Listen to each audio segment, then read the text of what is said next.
Hasta ahora todos los Zoom que hemos tenido han sido quizás enfocados desde el punto de vista político o desde el punto de vista también del rol de la oposición y con la presencia de destacados analistas políticos, politólogos y dirigentes vinculados al quehacer político. Hoy quizás la visión que queremos brindar es la visión de, como dice el título de la charla, salud y sociedad, una visión equilibrada. Y para eso contamos con especialistas en el tema, como la doctora Susana Baccarini, que ya creo que debe haber entrado, bueno, aún no entró, es una médica dirigente del Departamento de Emergencias y Urgencias del área de Pisa de la Toscana, Italia, el doctor Jorge Neira, que además de ser condiscípulo del Colegio Nacional de Buenos Aires, es el timbre de honor que siempre no dejamos pasar oportunidad del aviso, que es el número 1 en terapia intensiva del país.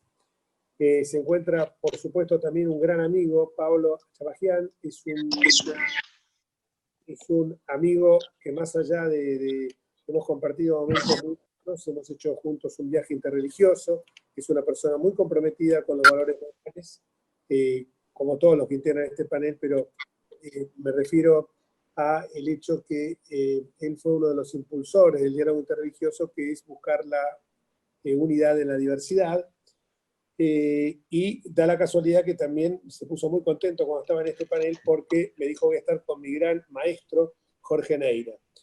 El doctor Jorge Giapicino es un destacadísimo médico, que además de ser médico cirujano y ser presidente de la Federación Médica de la Capital Federal, es alguien con un conocimiento muy aceitado, muy acendrado de todo lo que es el sistema de salud pública. Por supuesto que nos va a moderar esta tarde, que es el doctor Miguel Ángel Secchi, un excelente abogado, pero muy consustanciado con todo el tema médico, y la verdad que él es quien me ha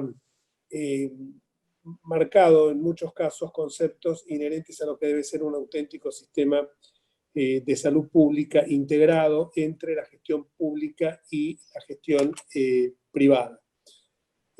No voy a abundar más en estos temas, simplemente señalar que el propósito de esta charla es darle una visión más global. Obviamente acá no voy a entrar a juzgar políticamente las cosas como se han hecho, pero creo que además es algo inédito en un virus absolutamente desconocido, pero creo que también hay momentos en que los gobiernos, no solo de nuestro país, sino de otros, aprovechan estas situaciones porque tienen una gran concentración de poder que les permite restringir ciertas libertades individuales, que a lo mejor es necesario hacerlo, pero que también llega a un punto en que puede llegar a ser peligroso. Tenemos ejemplos de otros países que han limitado las restricciones del movimiento, que no han tenido éxito, otros que las han generado políticas realmente desastrosas, como Brasil, Estados Unidos, México, con una libertad absoluta, después han andado con idas y vueltas.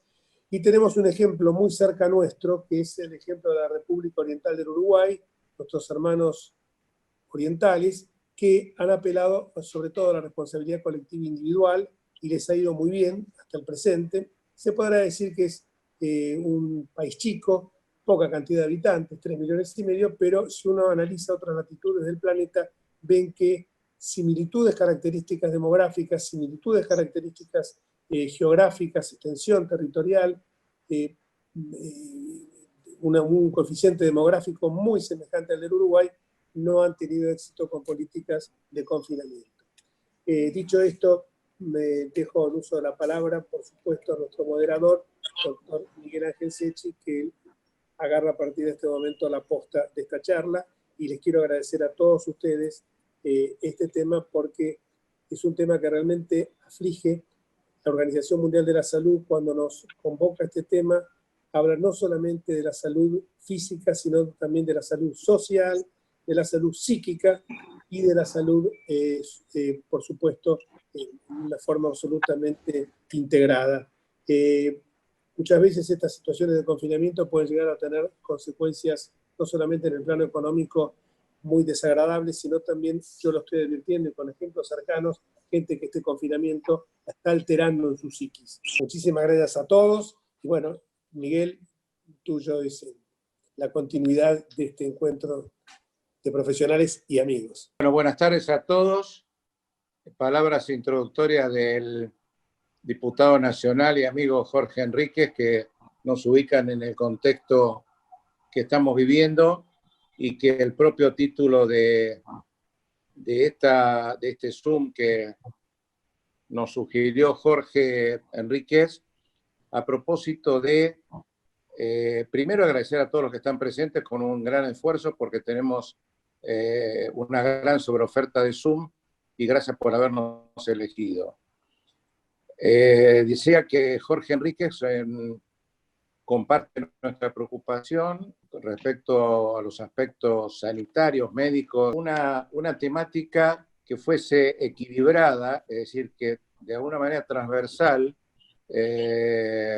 tuviese en cuenta los aspectos que influyen sobre la población en toda su integralidad. A eso apunta este aporte que nos preocupa, creo que en diversos aspectos, como el derecho a la salud, el derecho al trabajo, el derecho a la circulación, el derecho a la propiedad últimamente, las libertades constitucionales que creo que están adentro nuestro y que hemos heredado y tratamos de transmitir a nuestros descendientes.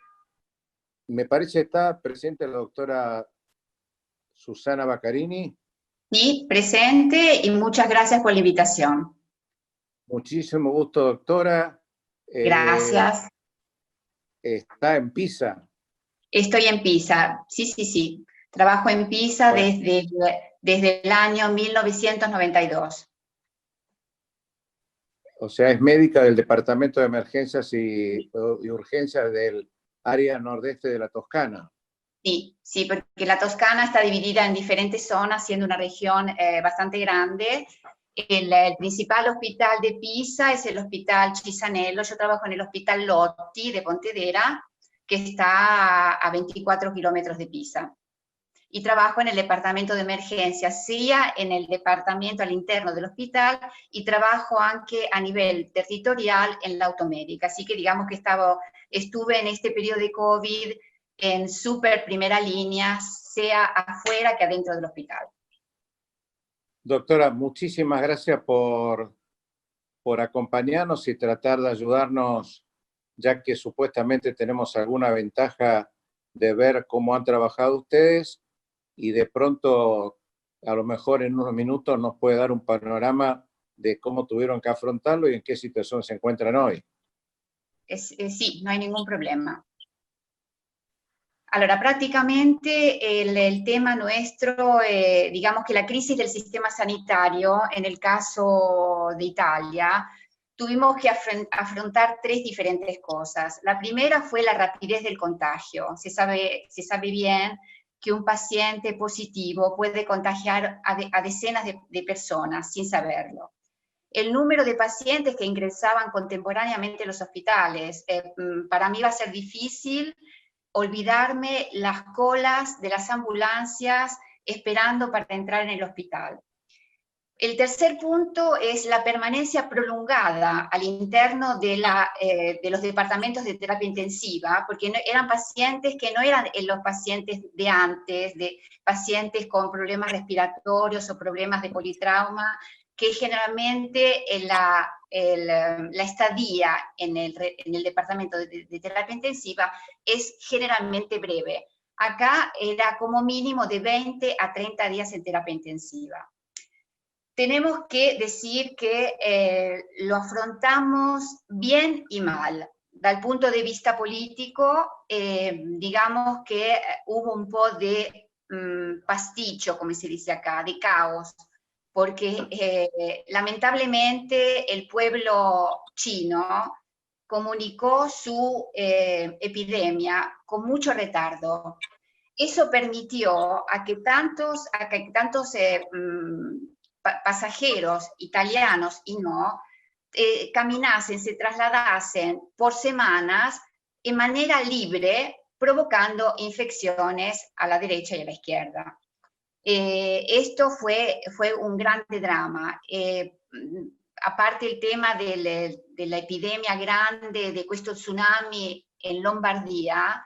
¿Por qué? Porque tenemos un grande aeropuerto, porque el aeropuerto estuvo cerrado inmediatamente cuando se supo, soltanto para los pasajeros que venían de la China, pero tantos chineses venían por otros vuelos, o venían a través de la Alemania, o venían a través de Francia, y esto generó seguramente tantos contagios. Señalo anche el poco monitoreo o rastreo de los test, porque faltaban reactivos.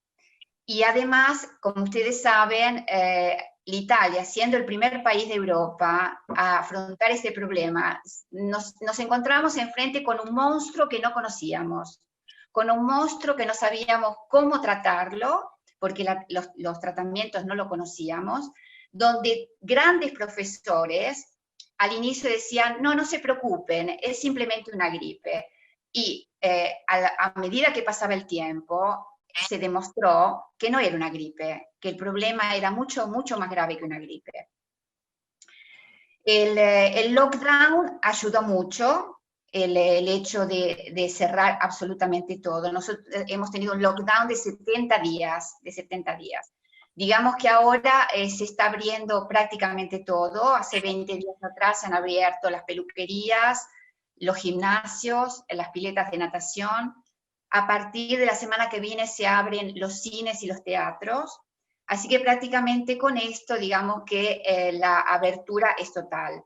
Han abierto las fronteras. A partir de la semana pasada, uno podía moverse de una región a la otra, cuando antes era imposible. Obviamente esto acarreó un grave problema económico. Yo creo que más largo, más prolongado es el lockdown, y seguramente las consecuencias económicas son desastrosas. Quien, como yo, tiene la suerte de trabajar en un hospital y de tener un sueldo que me llega todos los 27 de cada mes, digamos que yo tuve suerte. Pero tantas personas todavía están esperando los subsidios laborales de parte del gobierno. Doctora, ¿usted se refirió al tema de falta de testeo o no cantidad suficiente? ¿Cómo es una problemática? No cantidad suficiente. Por ejemplo, la región Véneta, que es una región mucho más pequeña que la región lombarda. Usted tiene que saber que en Lombardía prácticamente el 40% de la población vive en Lombardía. En cambio, Véneto, siendo una región mucho más pequeña, el presidente de la región Véneta empezó a testear muchísimas personas. Apenas encontraba un positivo, trataba de ponerse en contacto con todas las personas que habían estado con esta persona y hacían test aunque a personas que eran completamente sin síntomas. Y esto ayudó mucho, porque si encontramos un positivo y esta persona positiva es en grado de decirnos con quién estuvo en contacto en los últimos días, en las últimas semanas, es mucho más fácil bloquear y tamponar el problema. Después faltaban los reactivos, porque los reactivos vienen de China y hubo también retardos en la llegada de estos reactivos. Más tampones hay, mejor hay. Es la frase clásica, si algo no se busca, no se encuentra. Doctora, ¿y la situación actual? La situación actual, digamos que prácticamente en este momento tenemos 26.000 personas con COVID positivas, pero están en casa generalmente, no tienen problemas de internarse en el hospital. De estos pacientes, solamente 207 hay en terapia intensiva. Y este número está bajando siempre más. Hay 22.500 en aislamiento, en el propio domicilio. En el hospital donde yo trabajo, digamos que en la última semana no hubo ningún caso positivo. Los test los hacemos iguales, porque cualquier paciente que se tiene que internar en un departamento de cirugía o de medicina o de pediatría, es obligatorio hacerle el test a todos. Pero digamos que hemos visto, no se sabe el motivo. Hablan que puede ser el tema que estamos entrando en el verano, pero es una hipótesis. Lo único que se vio es que la cantidad de virus que hay en los test de los pacientes que están sometidos a este examen, la carga viral, virológica, es mucho inferior, como si se hubiese atenuado el virus. Doctora, si nosotros, y por supuesto que los presentes también son expertos, yo soy abogado, quiero aclararle porque nadie puede alegar su propia torpeza, ¿no? ¿Por qué no nos cuenta su origen? ¿Usted es argentina? Yo soy argentina, porteña, hasta la muerte, nací en Buenos Aires. Después, a ver, soy de origen italiano, se ve bien por mi apellido. Mi abuelo era de la región Emilia-Romagna y mi mamá era nacida en Italia, en Calabria, pero digamos que dejó la Calabria cuando tenía 11 años, cuando mi abuelo fue uno de los primeros inmigrantes que llegó en el 1930, 1940. Después pasó que yo tomé la ciudadanía italiana, o sea que tengo la ciudadanía argentina e italiana, gané una beca de estudio a través del consulado italiano porque yo también soy endocrinóloga y vine a hacer investigación en Pisa, donde prácticamente el primario de Pisa era uno de los mejores endocrinólogos de Europa, el profesor Pinquera. Y bueno, después conocí a mi marido y después en un año nos casamos. Y de ahí me radiqué directamente en Pisa, tengo una hermana que también vive en Roma, y bueno, pero en Argentina, cuando puedo, estuve el año pasado, en el mes de noviembre. Doctora, mi pregunta apuntaba más allá de que nos interesan mucho los aspectos personales, porque se van creando relaciones de admiración hacia usted, así, pero queríamos a ver si usted podía establecer en pocas palabras un paralelo entre el sistema de salud argentino y el italiano para ver cómo podemos, digamos, relacionar la reacción de la región de Pisa con la problemática que hoy estamos teniendo en acá llamado el AMBA, que es Ciudad de Buenos Aires y provincia. O sea, a ver si podemos encontrar una relación en el abordaje de esta problemática del COVID. Ahora, como ya le dije, yo hace más o menos 30 años que no trabajo en Buenos Aires, pero bueno, tengo contactos y digamos que mis mejores amigas son médicas y sé cómo se trabaja en Buenos Aires. El tema es que la sanidad en Italia es a nivel nacional, no existe la sanidad de tipo privada, ni tampoco semiprivada, no existen ahora no recuerdo el nombre, como existe en Argentina, que uno puede estar socio al Sanatorio UM, puede estar socio a diferentes entes. El sistema financiador. Exacto. Aquí es nacional, el sistema sanitario es nacional. Si yo me tengo Doctora, que ir a operar, yo voy perdón que le interrumpa. Sí. Cuando usted dice nacional, ¿quiere decir que hay un Ministerio de Salud Nacional que Exacto. en el caso del COVID dio directivas para toda Italia? Allora, tenemos un servicio sanitario nacional que depende de Roma, del Ministro de la Salud y del Ministro de la Sanidad italiana. Después cada región tiene anche un poder autónomo para decidir anche de frente a situaciones límites, como sucedió en el COVID, ¿qué es lo mejor para hacer? Le cuento, por ejemplo, un ejemplo. La región Véneta decidió inmediatamente y decretó zona roja, así que cerró todos los puentes y todas las entradas y salidas de toda la región Véneta. Pero respecto a lo que sea el tratamiento, lo que sea el hospital, digamos que obviamente a medida que se va en el norte, la situación es mucho mejor. La realidad de la Lombardía es un ejemplo, porque muchísima gente del sur va en Lombardía a a curarse o a operarse o a hacer una consultación especialística. El tema de la Argentina, a ver, usted lo sabe bien, que en Argentina hay lugares y hay provincias que son muy pobres.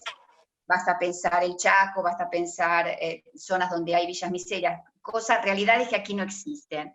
El tema nuestro que se presentó en Italia fue que siendo pacientes particularmente graves, porque el problema era la parte respiratoria, fue la falta de ventiladores.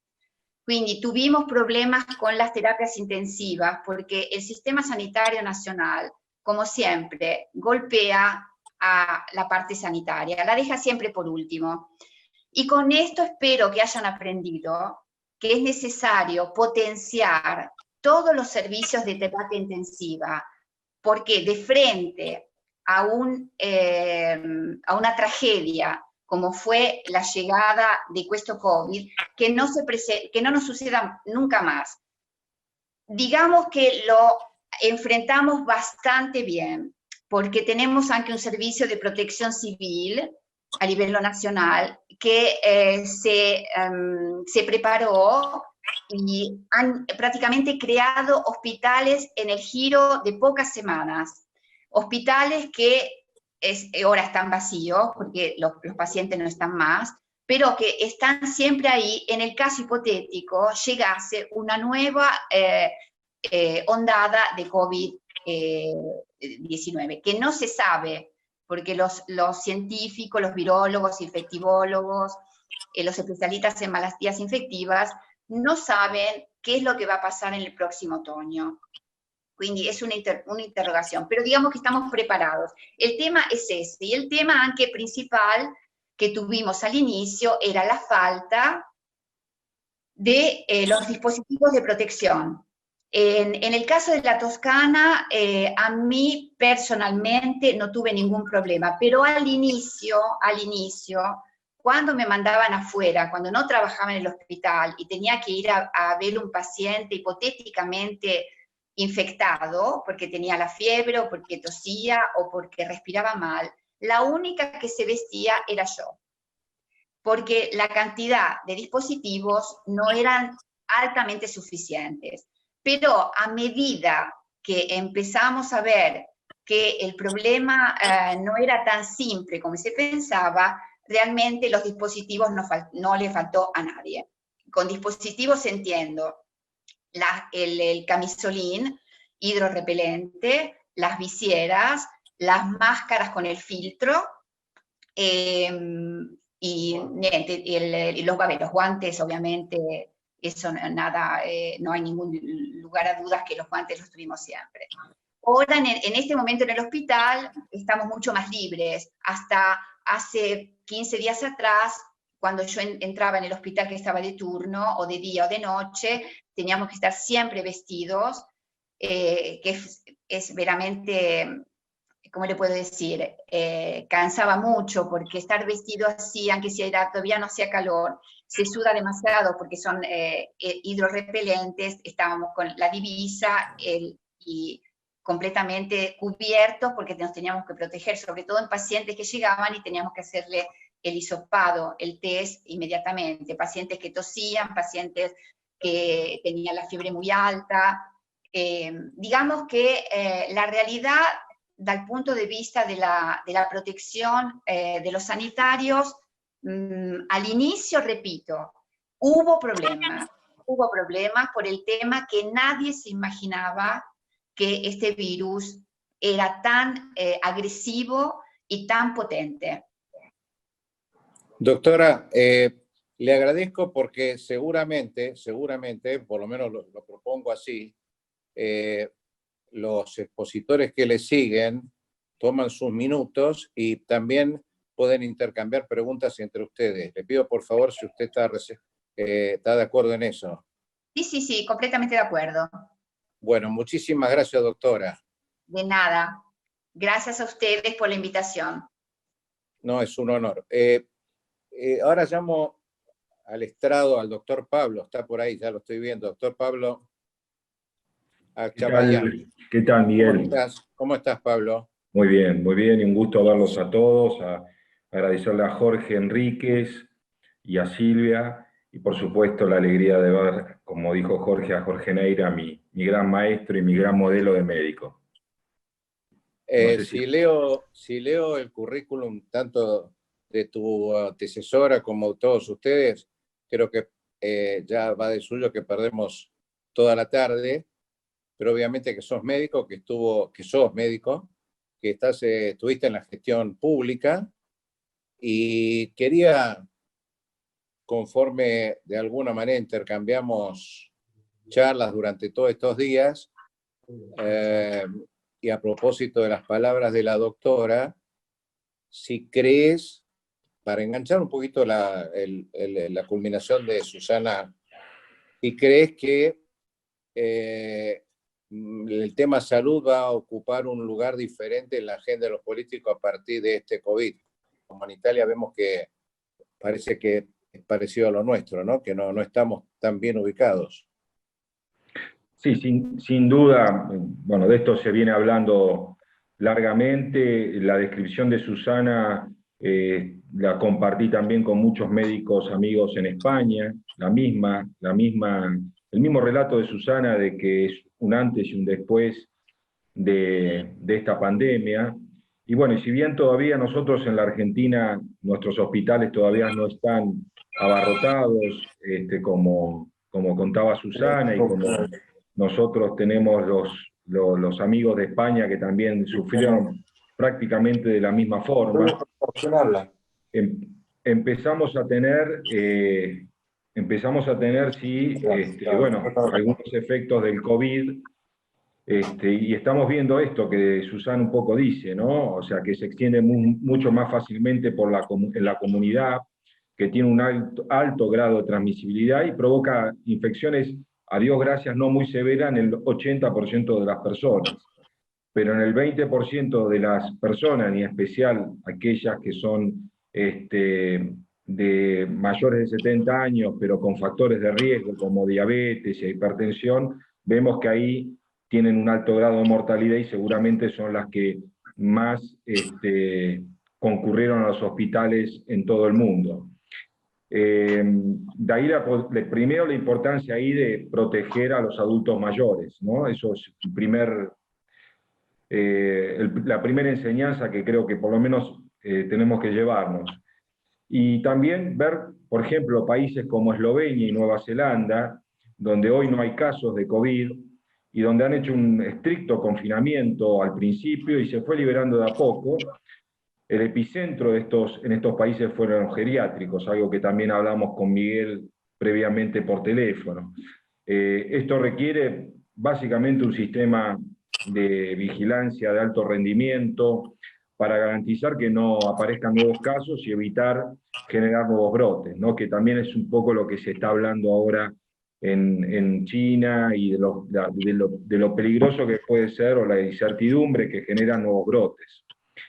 Y obviamente, como dijo también Susana, realizar testeos, y más que nada testeos selectivos. Quizás Susana habló mucho de la necesidad de los respiradores y de las salas de terapia intensiva, que obviamente Jorge Neira va a ser mucho más preciso en esto, pero yo quizás, y por mi experiencia en salud pública, me gustaría también darle importancia al primer nivel de atención, a la atención primaria de la salud, que muchas veces no se habla, que muchas veces no tiene la jerarquía ni tecnológica ni profesional, pero que muchas veces, y lo hemos visto especialmente en el modelo alemán, que han trabajado mucho sobre la prevención para evitar que los pacientes lleguen al hospital. O sea, la prevención y obviamente la vacunación, en estos momentos la única vacuna que tenemos es la antigripal y la antineumocóxica, pero sabemos que también genera un efecto protector, no contra el COVID, pero sí contra los efectos de las complicaciones que puede tener una gripe estacional o una neumonía. Y Y bueno, y la atención primaria básicamente se realiza con profesionales no voluntarios. También acá quiero dar el lugar a los profesionales de la atención primaria, que muchas veces uno se ve tentado a hacerlo con gente no, a veces idónea en el mejor de los casos. Y los promotores de la salud que están entrenados para esto, salir un poco del debate del testeo masivo, quizás en estos momentos en la Argentina, y sí ir al territorio, al terreno, con los profesionales que mejor conocen ese territorio, acciones que implican rastrear casos, hacer testeo suficiente, disponer del aislamiento y seguimiento en forma efectiva, que pueden ser fuente de contagio para otros. Jorge Neira, mientras vuelve Pablo, ¿tenés alguna pregunta para la doctora Susana?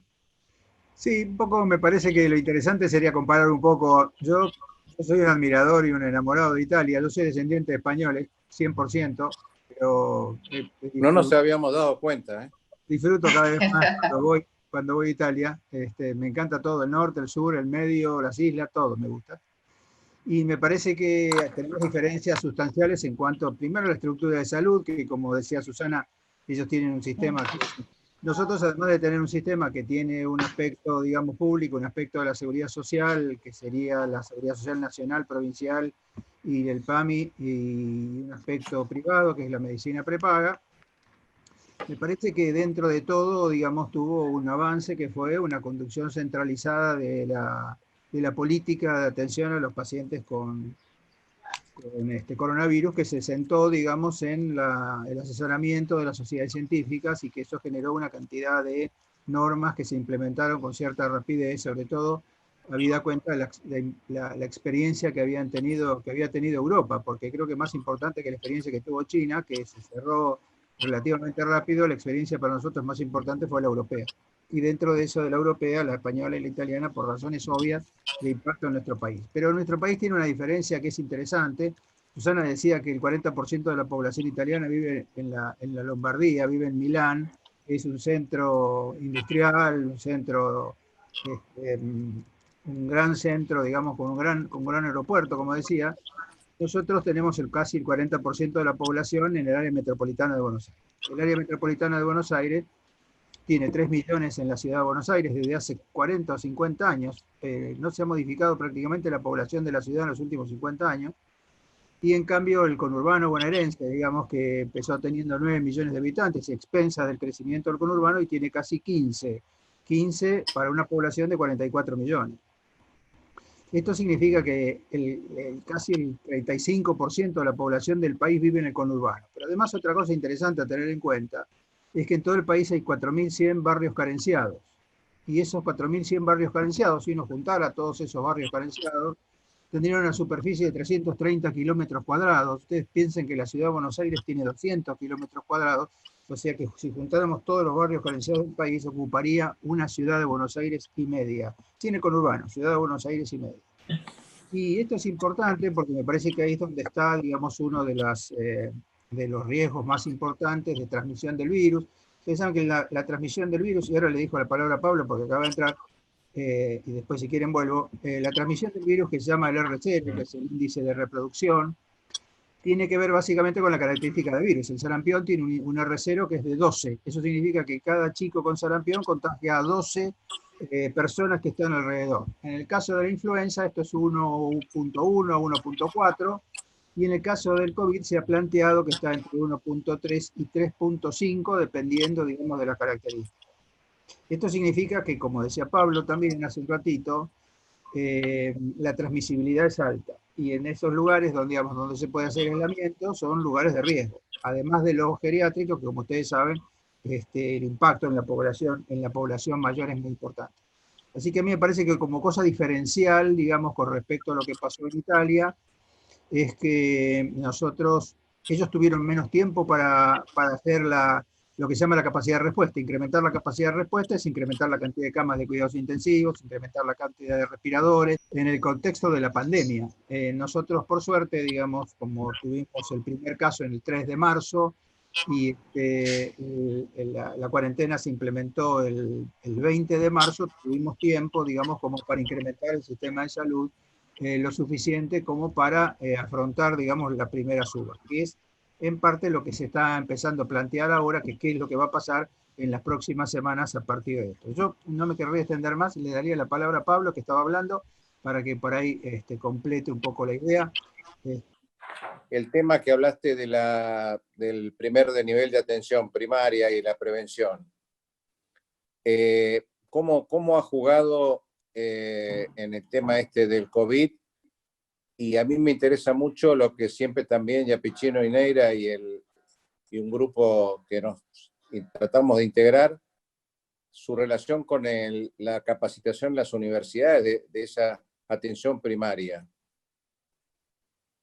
Bueno, a ver, nosotros desde Alma Ata, casi 70 años que se habla de la atención primaria, ¿no? Pero muchas veces quizás no, y esto lo digo también, nosotros cuando tuve que manejar la salud de un municipio donde la atención primaria es una, digamos, es una tarea inherente a un gobierno municipal y no tanto provincial ni nacional, y realmente, bueno, nosotros le dábamos la importancia a la atención primaria que deberíamos tener, pero muchas veces no se traduce en el financiamiento que debe tener la atención primaria, no solo en la capacitación del equipo, ¿no? Y por eso hablaba anteriormente de la necesidad de un equipo interdisciplinario, multidisciplinario, donde hay promotores de salud, agentes de salud urbana, trabajadores sociales, todo el área psicosocial, enfermeros, médicos, odontólogos,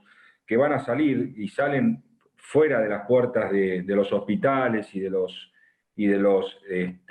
centros, inclusive dentro de los centros de salud, yendo a buscar las poblaciones más vulnerables, ¿no? Y que creo que más que nunca ahora, por lo menos en nuestro país, y especialmente en los 1.800 barrios más carenciados del conurbano, que es un poco donde más lo conozco, es donde ahí hay que agudizar un poco la tarea de nuestros profesionales.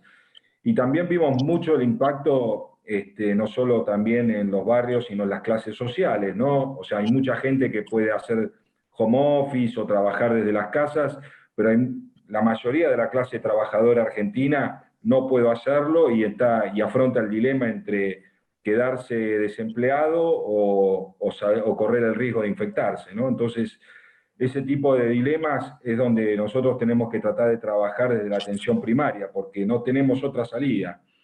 Incluso también hemos visto en otros países las diferencias que hay entre los distintos grupos étnicos, ¿no? O sea, vimos países, y es muy difícil adoptar medidas generales, incluso hasta niveles, inclusive no solo entre países distintos, sino entre regiones. Así que más allá de lo que es el ámbito universitario, creo que la atención primaria es un deber que nos debe ocupar, digamos, sin ser yo un especialista en atención primaria, pero sí al haber conducido un municipio me di cuenta realmente la necesidad de esta área y más en estos momentos, ¿no? Pablo, te hago una pregunta. En los medios, porque tratamos también de que desde el lenguaje los que no son médicos interpretemos qué es lo que quiere decir el profesional de la salud y también el gran tsunami de información que hay en los medios de comunicación masiva. Pablo, conocemos de tu experiencia en la administración también comunal y quería preguntarte para vos cómo impacta el tema poblacional y los determinantes de la salud en este tipo de pandemia. Y sí, bueno, eso obviamente impacta y muchísimo, un poco lo que decíamos antes, ¿no? O sea, esto siempre lo hablamos con el doctor Estambulián, el tema de las villas, de las favelas, en caso de Brasil, o sea, lugares donde hoy el agua potable no está, el hacinamiento es digamos, el factor común. Bueno, esos son los lugares donde, por eso decía antes, donde la atención primaria debe jugar un rol, aislando, buscando las poblaciones de mayor riesgo, aislando y tratando básicamente de evitar los brotes y el contagio entre estas poblaciones, ¿no? Obviamente que la nutrición y digamos, el mejor estado de salud de esta población va a influir muchísimo en que no haya un brote mayor en esa población, ¿no? O sea que desde mi concepto absolutamente personal, y no sé si los demás adhieren, esta cuarentena se puede estar prolongando toda vez que encuentra la República Argentina con determinantes o condicionantes de la salud que más allá de la actuación destacadísima del equipo de salud, como dijo la doctora Susana, no pueden estar en la casa gran cantidad de gente que vive en el conurbano, o sea, no puede ser aislada en su casa. Ella habló de 26.000, creo, personas que se recuperan o son controladas en su casa. Sí, por supuesto, no sé si la pregunta era para mí, pero... No, es para vos en el sentido de que las autoridades siempre dijeron, alarguemos la cuarentena para que no se desborde el sistema de salud. El sistema de salud se desborda por sus propias deficiencias y también por las condicionantes de la salud. ¿Estoy equivocado? Sí, a ver, por el momento, digamos, hoy, por ahora los hospitales no están desbordados acá en la Argentina. O sea, por ahora los hospitales están trabajando, digamos, están preparados para recibir la cantidad de pacientes o la cantidad de enfermos que esperemos que nos lleguen, ¿no? Donde por lo tanto, digamos, un paciente que llega en mejores condiciones de salud a un hospital, ya sea contagiado o no, obviamente que va a redundar en una mejor recuperación. Por eso hablábamos de los factores de riesgo, ¿no? De los pacientes, no solo mayores de 70 años, sino con factores de riesgo como diabetes e hipertensión, que son causas que pueden traer muchísima más mortalidad que en un paciente que no los tenga. Bueno, Pablo, después volvemos a vos. Muchísimas gracias. A ustedes. Siguiendo lo que dice Pablo, a mí me parece que las estructuras de salud tienen 3 niveles. El primer nivel de atención, el segundo, que es la internación, la primera atención es lo que me comentó Pablo, el segundo nivel de atención, que es el hospital, y el tercer nivel de atención, que es la rehabilitación. Y los 3 niveles tienen la misma jerarquía, no es más la unidad de cuidados intensivos que el sistema de atención primaria. Me parece que si nosotros conceptualizamos esto, es lo que le va a dar crecimiento al sistema de salud y jerarquización al sistema de salud, y por lo tanto los tres niveles de atención tienen que estar certificados y revalidados y tienen que estar adecuadamente acreditados en la categorización que corresponde. Eso no hay ninguna duda y me parece que esto es la importancia que tienen los 3 niveles. No hay niveles que sean más importantes que otros. Lo que me parece que en esta situación, digamos, el tema de la superación está dada fundamentalmente por la superación de las áreas críticas, porque en realidad en una situación de pandemia, sobre todo de pandemias infecciosas, como de estas características, con tanta capacidad de difusión, es que el hospital se transforme en una gran unidad de cuidados intensivos. Claro, para eso hay que tener no solamente las camas, sino que también hay que tener el equipo de salud correspondiente y los insumos correspondientes, que son el equipo de protección personal y los respiradores. O sea que esto todo es un combo, digamos, que uno que tiene que tener en cuenta. ¿Qué es lo que está pasando hoy? En realidad ustedes saben que a partir de la última semana de mayo y comienzo de junio empezaron a crecer los casos.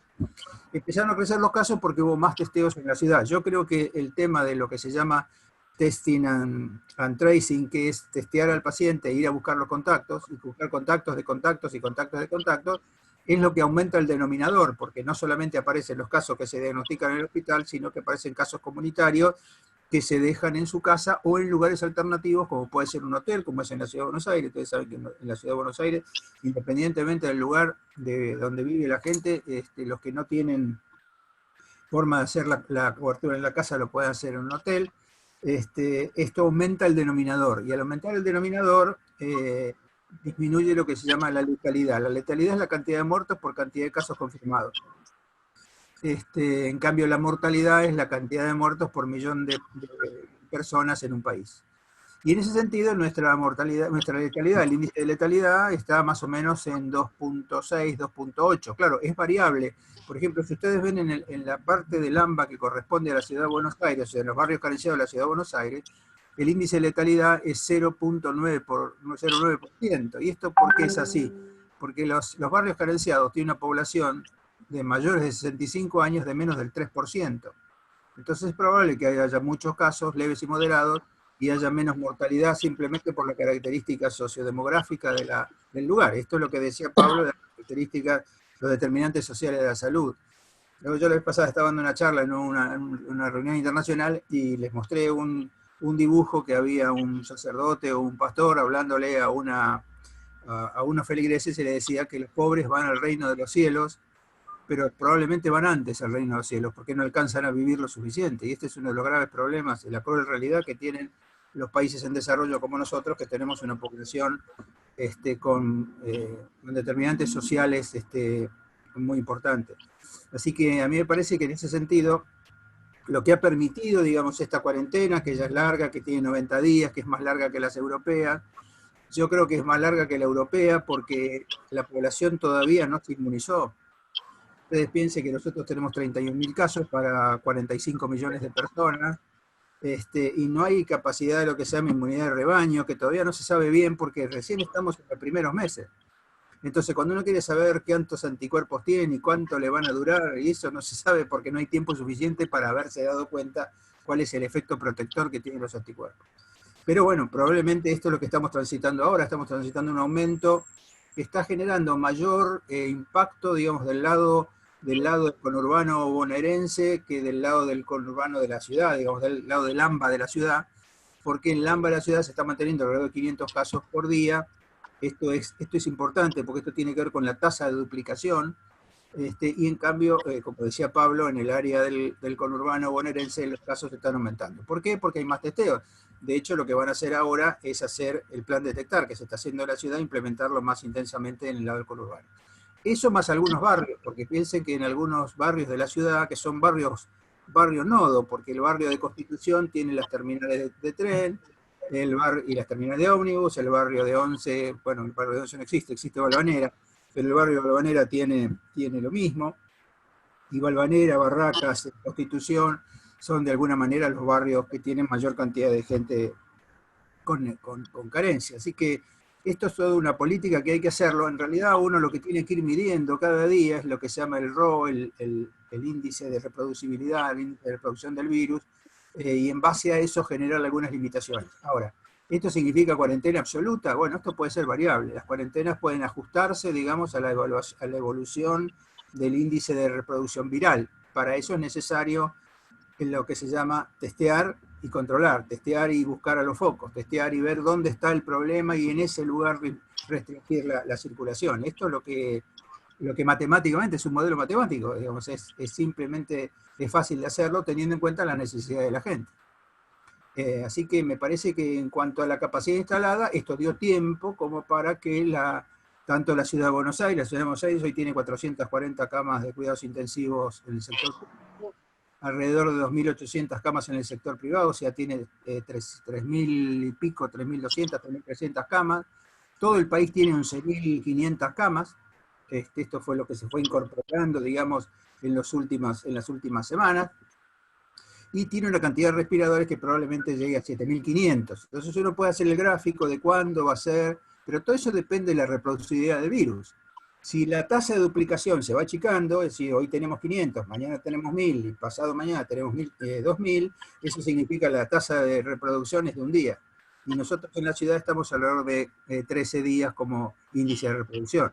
Y la provincia probablemente un poco menos, pero el índice de reproducción en todo el país es de 47 días. Por eso hay lugares que no necesariamente tienen que tener cuarentena. Hay provincias como Catamarca que no tienen ningún caso, y en algunos casos son casos localizados, que han hecho bien, digamos, en el tema de localizar los casos. Así que a mí me parece que, digo esto porque hay muchas explicaciones, a veces apocalípticas, que dicen la segunda semana de julio se va a superar el sistema de salud. bueno, digamos, habrá que ver dónde, habrá que ver en qué sector, habrá que ver cómo se trabajó, habrá que ver cómo se logró el tema de contener la difusión del virus. Si nosotros tenemos un buen control en el área metropolitana de Buenos Aires y en los geriátricos, probablemente esto se puede resolver de una forma mucho más adecuada en las próximas semanas. Porque ustedes fíjense que siempre que se habla, el que dice la condición apocalíptica lo dice para 15 días adelante, ¿no?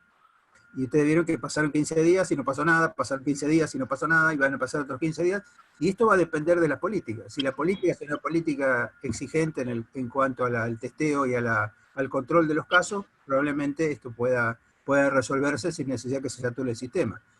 Para que ustedes tengan una idea, la cantidad de estudios por caso en Uruguay, que tiene esta política tan interesante que ustedes comentaron, es varias veces más alta que la nuestra, en cuanto a cantidad de testeos por caso.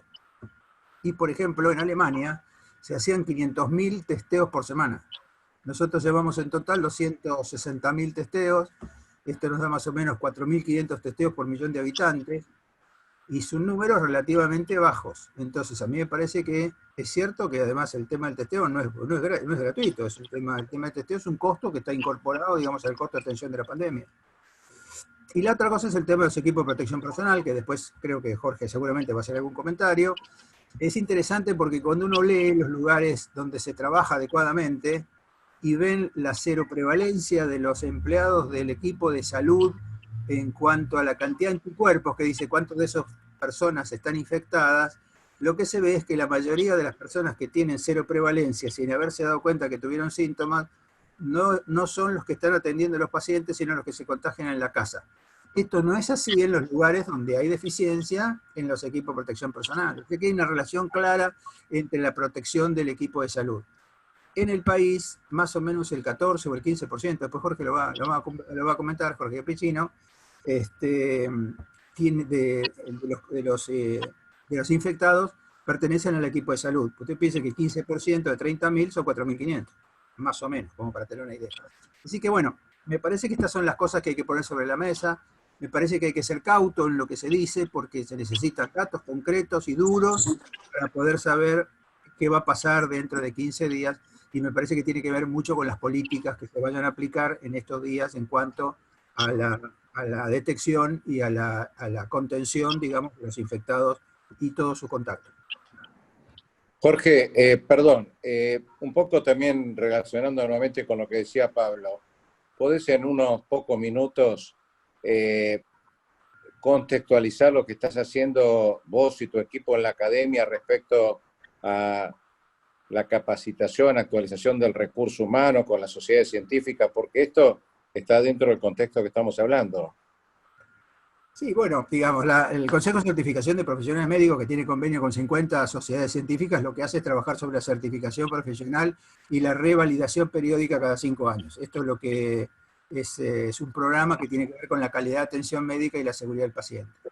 Lo lógico sería, digamos, si estamos trabajando en esto, es que en un futuro, y que me parece que la pandemia sirve para estas cosas, porque en realidad si ustedes se ponen a pensar, una pandemia es una situación de desastre. Las situaciones de desastre son situaciones de múltiples víctimas, que puede ser una explosión, que puede ser una intoxicación, o que puede ser, digamos, un terremoto.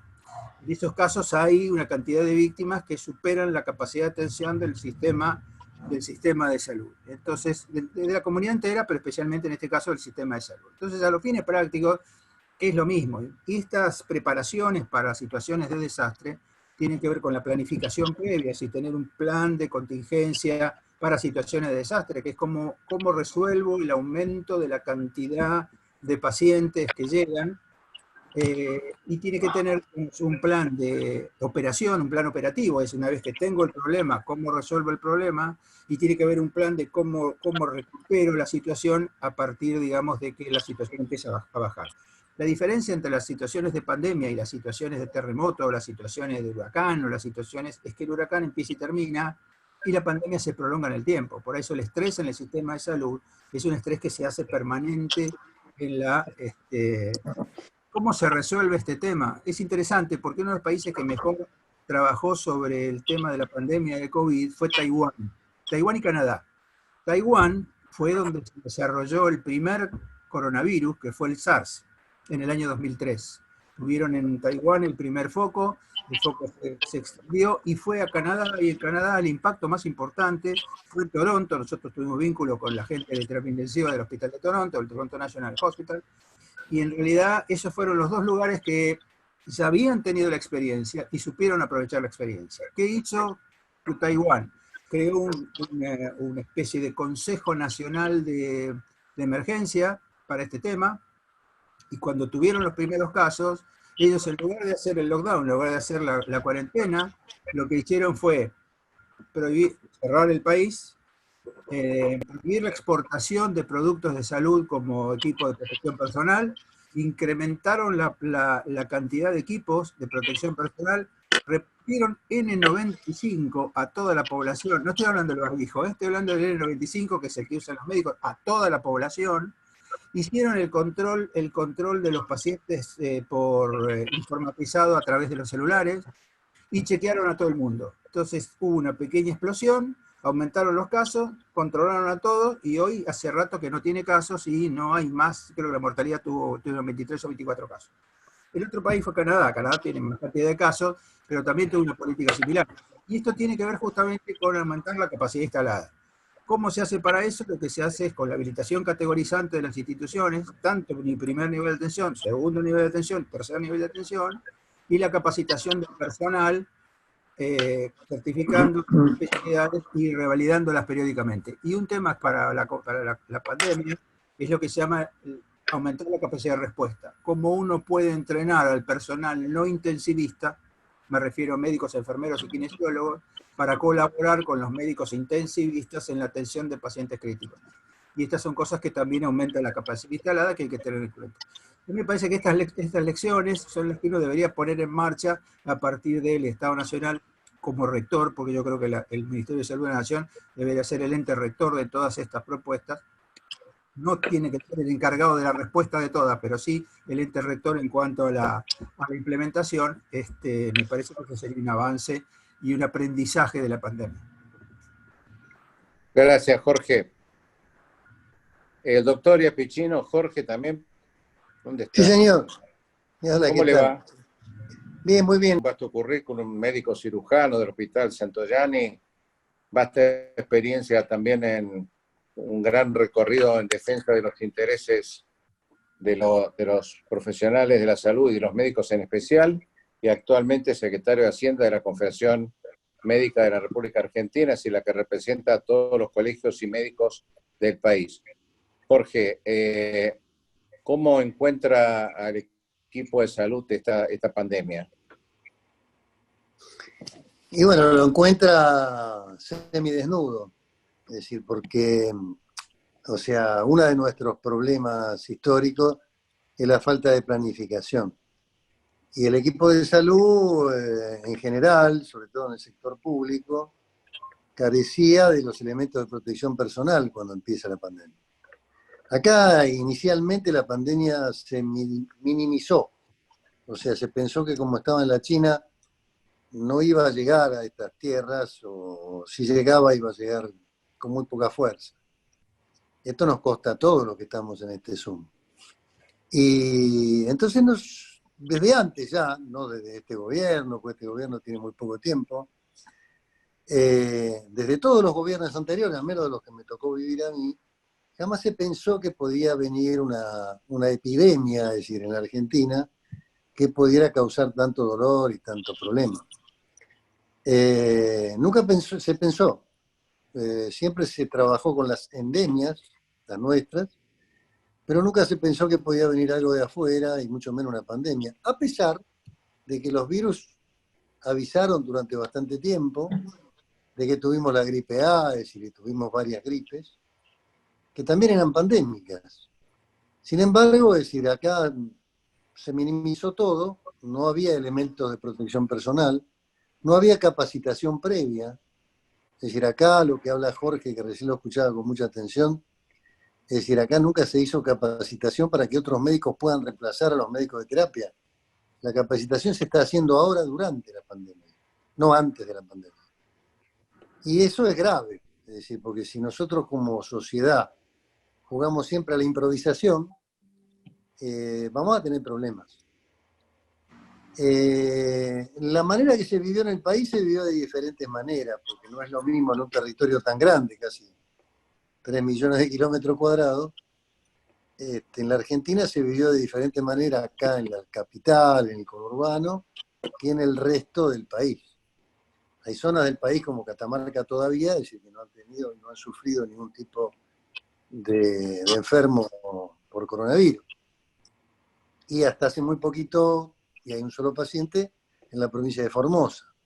Con lo cual el resto del país, al principio, empezaron a tomar medidas apresuradas, algunas contradictorias. No se olviden que acá en la Argentina, es decir, muchos de los expertos decían que no era necesario el uso del barbijo, que eso no servía. Hay videos de todo esto, y hoy día es obligatorio. Entonces, en algunas partes no se entendía demasiado bien cómo es esto. La Argentina es un país muy diverso, muy heterogéneo, con realidades muy distintas, con desigualdades sociales muy profundas. Y esas desigualdades sociales el coronavirus la puso más en evidencia que antes. Todos saben de las pobrezas, todos saben de la falta de agua, de cloacas, de educación. Tal vez el elemento que yo siempre más valoré en mi vida para cualquier cosa es la educación. Y yo soy de los que piensan que sin educación suficiente tampoco hay salud. Es decir, y esos son los determinantes sociales que los sanitaristas vienen bregando y vienen pregonando en el desierto desde hace muchos años. Yo tengo muchos amigos sanitaristas, he hecho algunos cursos para aprender, y siempre les dije que quería aprender de lo que ellos mienten, y de verdad que tenían razón, es decir, porque los determinantes sociales son fundamentales, entre ellos la educación.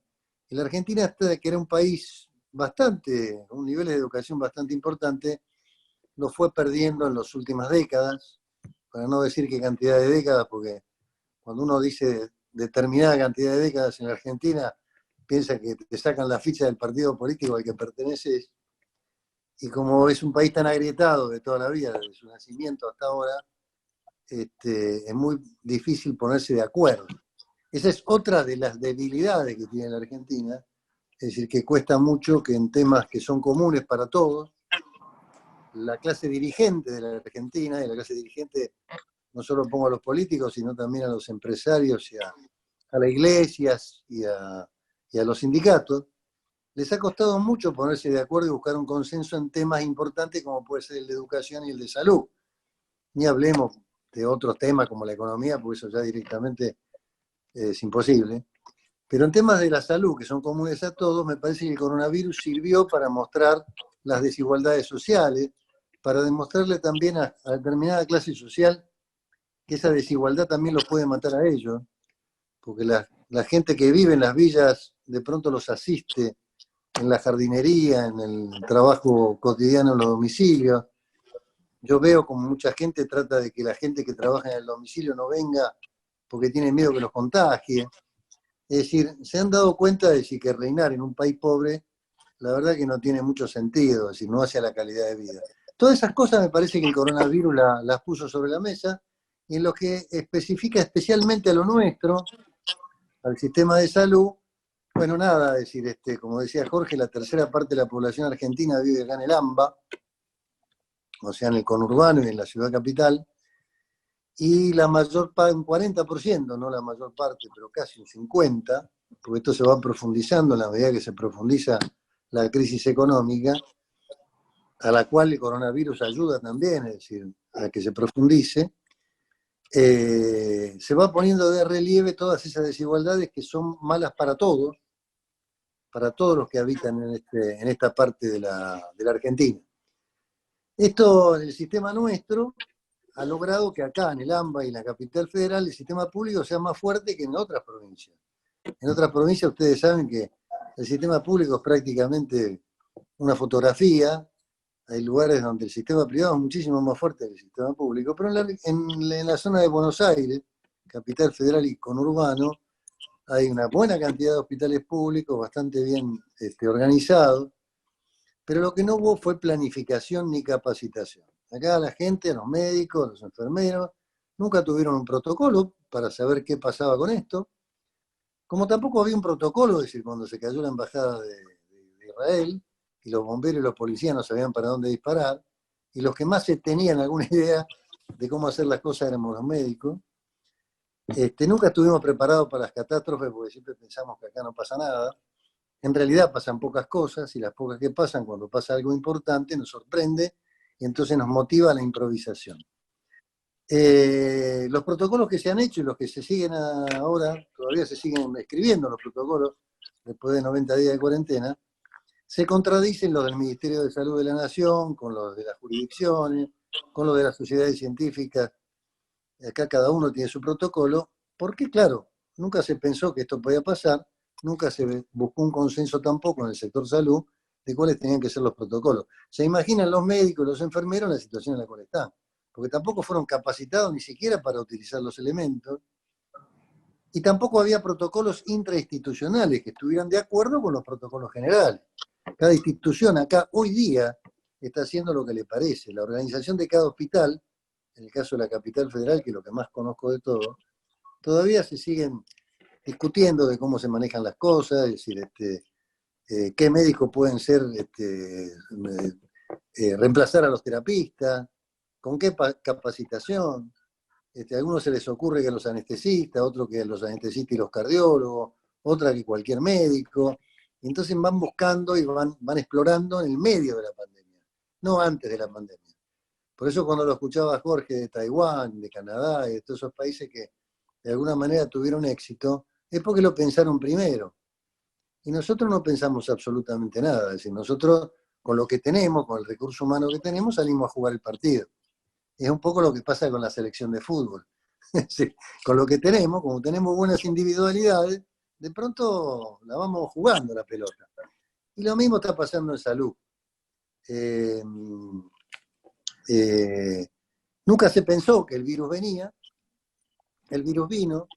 El primer paciente que falleció de coronavirus se le hizo la detección después de muerto.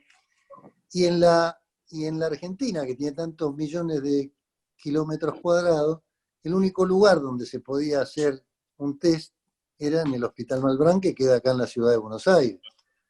Entonces, con todas las dificultades que significa mover una muestra de Jujuy, Salta o Tierra del Fuego hasta la capital federal para después volver en vuelos especiales, porque se habían empezado a suspender los vuelos, con muy poca capacidad de testeo. Muy poca capacidad de testeo, que todavía sigue siendo poca. Porque claro, se salieron a buscar los test en el momento que todo el mundo los tenía y todo el mundo los compraba. Es como salir a buscar una malla de baño, un traje de baño en verano. Es decir, es más difícil que en invierno, ¿no? Entonces, todos esos problemas nos fueron llevando hasta el lugar donde estamos, que es el de la cuarentena más larga, y que yo pienso que de seguir de esta manera va a ser la cuarentena más larga de la historia de la humanidad. ¿Por qué? Porque son pocos los recursos que quedan. El único recurso terapéutico que queda y preventivo es decirle a la gente que es en su casa, no se mueva, no vaya a ninguna parte y evite de esa manera contagiarse. Porque si al principio se le decía que los barbijos no servían para nada y la gente no lo usaba, cuando salía también aumentaban los contagios. Claro, los que tuvimos la suerte de viajar un poco vimos que en otra parte del mundo la gente usaba barbijo. Y nosotros pensábamos que a lo mejor estaban locos o les gustaban porque era una moda, es decir, o eran raros porque los usaban. Y hoy día salimos a la calle y todos los argentinos están con barbijos, sobre todo en el área metropolitana. Y bueno, la gente actuó con bastante responsabilidad, mucho más de la que cabía pensar, y por suerte esto no fue un desastre, porque primero sucedió en la China, después sucedió en Europa, y acá nos agarró con un sistema de salud bastante debilitado, desde todo punto de vista, y la gente que de manera improvisada empezó a poner el cuerpo y empezó a tratar de hacer las cosas con un poco de sentido común. No le podés pedir lo mismo a gente que vive en 5 o 6 personas en una habitación, en un barrio de emergencia, porque no lo pueden hacer. No se puede hacer eso. Pero tampoco nunca se pensó cómo se debería actuar en estas circunstancias. Nunca se pensó en testear a la gente de los geriátricos. Es el día de hoy donde el personal de salud, que está arriba del 14% de contagio, el día de hoy que todavía no se testea al personal de salud. En un país que tiene multiempleo, donde un enfermero sale de un hospital y va a un geriátrico, donde un médico sale de un hospital y va a un sistema carcelario, es decir, y van y vienen por todos lados porque tienen 3 o 4 trabajos. Entonces nunca se pensó que había que testearlo, y en este momento tampoco se los testea, no porque no se piensa, sino porque no se tiene. Donde al principio se le pedía al sector privado que no testee. Directamente se le prohibió al sector privado, decir, ustedes no pueden hacer test porque nosotros no tenemos y los pocos que podemos acceder lo queremos para nosotros, que era el sector público. Entonces, decir, en esa circunstancia, decir, yo creo que es un milagro que nosotros estemos como estamos, veremos cómo seguimos. Lo único que nosotros, desde el punto de vista médico, podemos hacer es avisarle a los políticos y a la gente, a la clase dirigente argentina, de que esta no puede ser a lo mejor que sea la última pandemia, y si bien este es un virus bastante malo, es decir, en las próximas pueden venir virus más malos, que puedan acentuar todavía más esta diferencia que nosotros tenemos, y que deberían todos ponerse de acuerdo y actuar en consecuencia, al menos con lo que es el sistema de salud. Creo que mi mensaje es ese, y trato de predicarlo en todos los lugares donde tengo acceso para poder decirlo, porque creo firmemente en eso, creo mucho en el consenso, creo mucho que mejor que nos junte la inteligencia y no el espanto. Y acá lo que pasó en la Argentina, al menos al principio de esta pandemia, es que nos juntó el espanto. Y ya ahora estamos viendo que la inteligencia tampoco nos puede terminar de juntar, porque empieza a haber también tironeos políticos, tironeos de todo tipo. Bueno, eso es un poco lo que tengo para decir, Miguel. No sé si con esto alcanza o si quieren abundar en algún otro tema. No, a mí me gustaría, perdón, en algún momento explicaste el tema de la protección personal de los médicos, si saber por lo menos si en Ciudad de Buenos Aires se ha ido solucionando la problemática. Mirá, en Ciudad de Buenos Aires empezaron a repartir barbijos, lo que fallan son los protocolos, porque por ejemplo, como los hospitales trabajan todos juntos, con sectores para COVID y para sectores que atienden las enfermedades comunes, la gente ha dejado de atenderse desde el punto de vista de sus enfermedades, se ha dejado de lado la prevención. Va a haber muchos problemas y va a haber mucha enfermedad y mucha muerte por eso también, porque tampoco se es claro con ese tema. La gente tiene mucho temor y algunos tienen que tener temor de verdad porque en los hospitales se mezcla todo.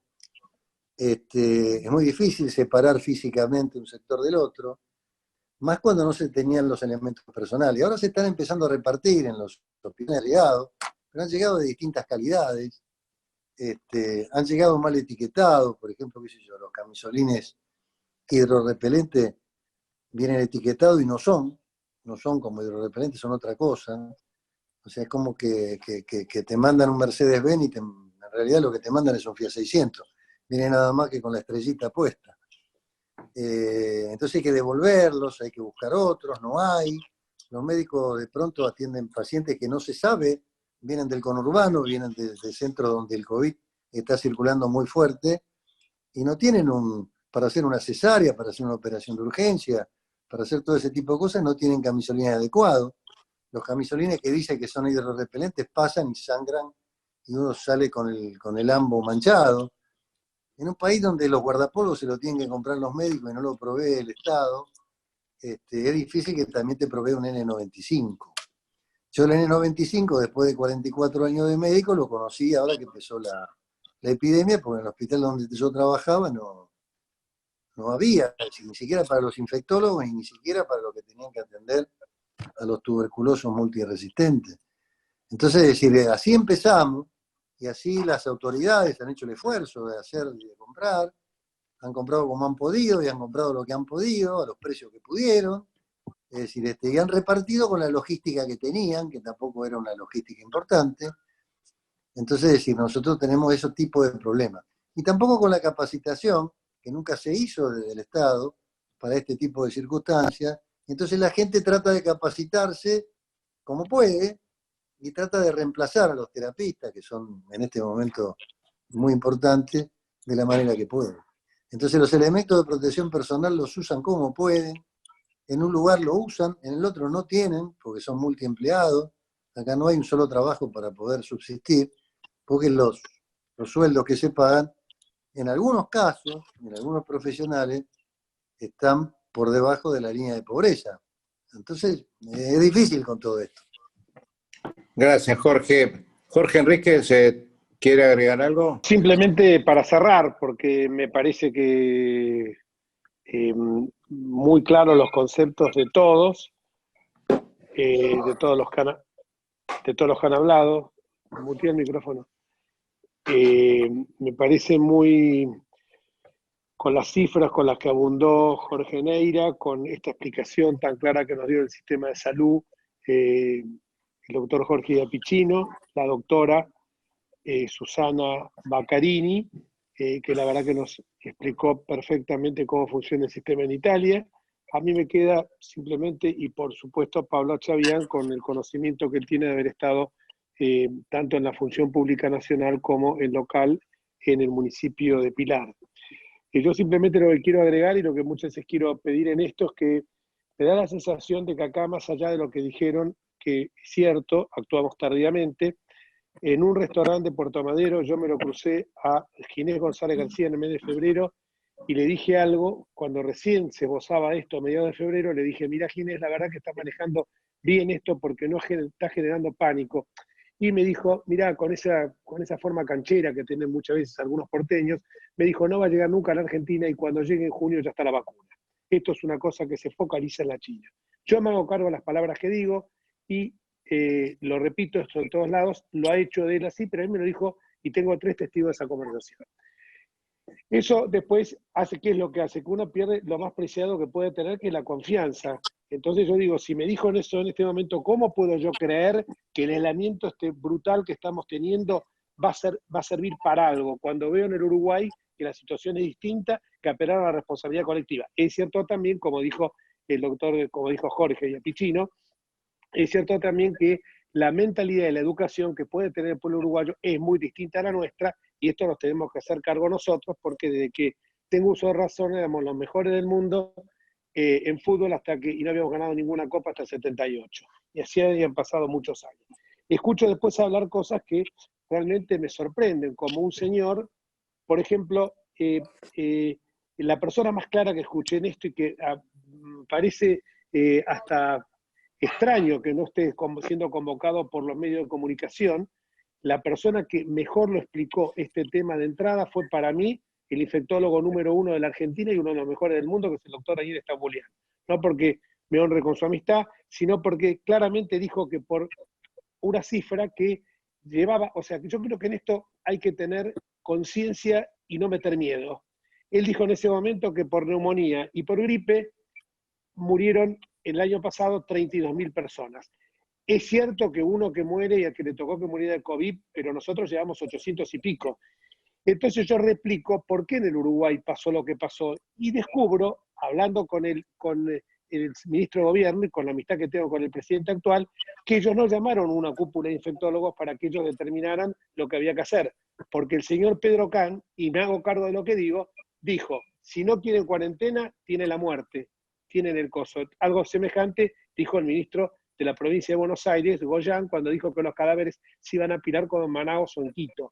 Cuando yo escucho estas cosas y veo que después un ignorante, supino, como es el gobernador de la provincia, y me hago cargo de lo que digo y no los comprometo a ustedes en esto, sale diciendo que vamos a esperar 3 semanas para levantar la cuarentena y que no haya ningún caso de COVID. Y sabe que esto es imposible, porque la gripe y el neumococo, para los cuales hay vacuna, también nos enfermamos. Y escucho hablar de un gran empresario, el doctor Velocopic, que dice que auguró en un programa de televisión ayer un escenario de tragedia para la Argentina en 15 días. Entonces, cuando yo veo esto, yo digo, la gente, el común de la gente, ustedes tienen un manejo mucho más claro, porque son todos, en la especialidad de la medicina, son todos número 1. Iapicino, Neira, Pablito, Chavián y por supuesto la doctora Baccarini, pero el común de la gente está aterrada y yo veo casos, y los veo en mi familia, gente que no quiere salir ni a la puerta de su casa, está desesperada. Y yo creo que esto va a ocasionar, va a venir una pandemia, a la pandemia económica va a venir una pandemia, y no quiero ser apocalíptico, de personas que no van a poder salir más. Acá se habló del rebaño y yo agrego el síndrome de Estocolmo. Hay un 10% de personas que no va a poder salir y esto me parece que es gravísimo. Y me parece que atrás de todo esto, y no quiero seguir con el tema político porque no quiero comprometer a nadie, pero me parece que detrás de todo esto hay otras cuestiones que ustedes claramente señalan. Para mí lo fundamental, y esto lo he hablado con Neira, lo he hablado con el doctor Setti, es fortalecer el sistema de salud pública, que haya un sistema de salud. No es posible que los médicos tengan que ir corriendo de trabajo en trabajo. Un amigo mío, compañero del colegio también, un oncólogo, Eduardo Laura, que hoy vive en Bahía Blanca, estuvo trabajando durante mucho tiempo en Estados Unidos. Me dice, mira, el director del hospital hacía guardia como cualquiera de nosotros. Y nosotros aprendimos en las residencias, aprendíamos que si vos estabas de guardia ese día, tenías que saber desde amputar una pierna, y disculpen que lo diga así, a lo mejor se hizo de otra forma, hasta llevar a cabo un parto. Tenías que saber de todo. Yo tuve una experiencia que Neira y Sechi la conocen bien, a fin de este año, del principio justo del 2 de enero, una operación de vesícula engangrenada, me tuve que operar de urgencia en el Hospital Privado de la Comunidad de Mar del Plata. El médico que me atendió ese día, porque él, el médico que estaba de guardia, era el director del hospital. Cuando yo veo lo que ganan los médicos ahí, son full time. Y tienen un sueldo digno que les permite vivir y les permite hacer lo más importante. No solo, como dijo Yapechino, a mí me da vergüenza que el médico se tenga que comprar sus elementos de protección. Lo que dijo Yapechino recién, pueden hacer hasta investigación. Ellos están permanentemente, quieren con el instituto, con distintos institutos del mundo, que debe ser el sistema que tenemos que hacer, no como funciona acá, un sistema de medicina privada que termina siendo un negocio, que a los médicos, si me consta por amigos míos, le pagan 30 pesos o 40 pesos la consulta y cobran unas cuotas realmente, a lo mejor no son cuotas que si uno lo ve a los precios internacionales, pero una persona individual de mi edad paga 25 o 30 mil pesos por mes. Y al médico le están pagando por una consulta, por una ecografía, 120 pesos. Me parece que esto es denigrar una profesión que hoy descubrimos lo esencial que era. Y no es porque yo después haya hecho un convenio con una asociación médica para que diga lo que estoy diciendo, sino que realmente me doy cuenta el valor que tiene. Y cuando veo que corren de un hospital al otro para ver si enganchan la guardia acá, si pueden un sábado o un domingo, la verdad yo veo que estamos muy mal y que hemos descuidado el sistema de salud pública, y eso para mí es lo esencial. Y esta pandemia, dijo bien Yapechino, puso en blanco y negro este número que tiró Neira, que lo noté, los 4.100 barrios carenciados, 330 kilómetros cuadrados, una superficie equivalente a una vez y media a la de la ciudad autónoma. Esto me parece que es lo que pone en tela de juicio. Pero esto no significa que vayamos tampoco a un modelo colectivista, como pretenden algunos, ni una desaparición de la iniciativa privada. Me parece que hay que buscar un equilibrio. Y el Estado, con los principios de solidaridad y subsidiariedad, tiene que estar en aquellos lugares donde el privado no llega, que es la salud pública, la seguridad, la educación. Ahí tiene que estar el Estado. Y dejar campo libre a la iniciativa privada en todos los otros aspectos.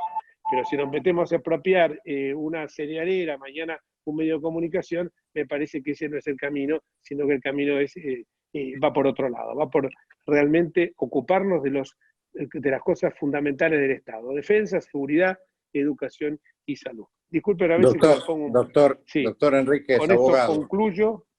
Doctor. Muchísimas gracias. Sí. Doctor, un minutito. Jorge, sé tu pensamiento y ya hemos hablado respecto a tu participación en las distintas comisiones en diputados. Los médicos están muy preocupados también por las llamadas acciones de responsabilidad profesional a propósito del COVID. Están en la primera línea y están siendo demandados. Creo que nos podés acompañar en eso también, por lo menos para que los jueces se ilustren sobre la situación en que se está trabajando. Totalmente de acuerdo con esto. Lo que pasa es que para que los jueces se ilustren tendrían que estar trabajando, y hoy el Poder Judicial está paralizado.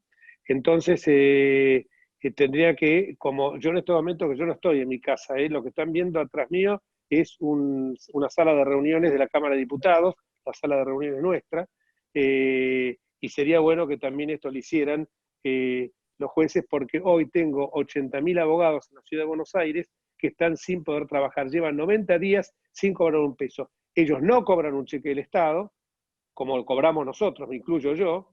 Lo que pasa es que, claro, cuando yo tengo la faceta pública y la faceta privada y veo que en la pyme mía estoy pagando sueldos que estoy sacando de mi bolsillo, veo también que digo, ¿hasta cuándo va a seguir esta cuarentena? Porque después no va a haber recursos para sostener el Estado, o sea, no vamos a tener recursos para comprar respiradores artificiales, porque la gente va a dejar de pagar impuestos, porque es natural, como en la pyme, como nosotros que tenemos una empresa que alquilamos locales, no nos pagan los alquileres, y no se puede iniciarle juicio, porque el tipo está sin laburar, y ya lleva 90 días sin trabajar, y entonces, ¿qué le voy a pedir? ¿A reclamar que pague si no tiene ni para darle de comer a los chicos? Entonces, y esto no es una cosa que yo quiera hacer lacrimógena ni nada, porque todo el mundo sabe mi pensamiento, y yo creo que es muy cómodo cuando uno está recibiendo un cheque del Estado y no está trabajando. Por eso me parece que la obligación moral de cada uno, así como yo vengo a la Cámara de Diputados, que no soy el único, y tengo casos como el del diputado Ritondo, el presidente de nuestro bloque, que tuvo los 2 últimos inviernos neumonía, es más joven que yo, pero sin embargo sigue viniendo a trabajar, con el barbijo, como tengo yo, con acá alcohol que está desparramado por todos lados, y esto es un mar de alcohol y de gel, alcohol en gel, pero me parece que yo creo que los médicos no se los puede exponer, que encima, que están en el frente de batalla, por darle esta nominación que se le ha dado ahora, comprándose ellos los elementos de protección, y por el otro lado después que tengan que pensar que le van a meter una demanda, porque también hay muchos abogados que están buscando para hacer demanda, que le van a meter una demanda porque murió un paciente en tal o cual lado, me parece que, y con sueldos, la verdad, paupérrimos, y a Pichino cuando dijo recién, están debajo de la línea de pobreza, lo suscribo, es una barbaridad. Entonces yo creo que en ese sentido pueden contar con todo mi apoyo, que lo que sea necesario para hacer alguna declaración, resolución, o por supuesto una norma, nosotros sancionamos algunas normas que hubo consenso unánime en la Cámara de Diputados, que fueron la norma de que los médicos que estaban hoy cumpliendo funciones en los distintos lugares, en la primera fila, con beneficios impositivos para ellos, como para también el personal de seguridad, el personal de higiene pública, etcétera. Me parece que también en este sentido no puede haber una norma que los exima totalmente de responsabilidad, porque sería contra los principios generales del derecho, pero sí que sepan de que evidentemente las situaciones de emergencia, yo no digo que nadie, pero podemos llegar hasta la tremenda necesidad de tener que optar entre A y B para que se quede con el respirador, y no sea cosa que si tuvieron que optar por A, en un estado de emergencia, de pandemia como este, el que se muera porque no tuvo el respirador, le inicie un juicio al médico. Ya me parece que eso es, las situaciones son excepcionales, y las situaciones de fuerza mayor como estas ameritan también que la responsabilidad, haya alguna exención de responsabilidad para estas situaciones en las cuales es una situación de un estado de necesidad, donde tiene que resolver el médico una situación en segundos, y tiene que optar entre uno que se le va a ir y otro que puede seguir viviendo. Entonces me parece que en ese sentido es brutal lo que digo, pero en ese sentido tampoco uno se puede condenar a un médico que tiene que en segundos adoptar una decisión que después la va a llevar, aparte de la acción judicial que pueda tener, la va a llevar el resto de su vida en su conciencia, porque uno puede salvar a los dos. Entonces me parece, bueno, les quiero agradecer yo a todos. La situación es una situación complicada. Lo único que tratemos de no meterle miedo a la gente, porque la angustia que mucha gente sobrevive en estos momentos es superlativa. Encima los psicólogos no pueden atender, atienden por teléfono, los psiquiatras lo mismo.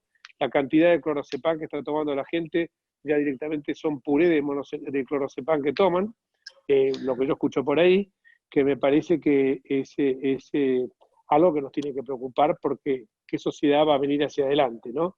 Y esto puede tener consecuencias políticas severísimas.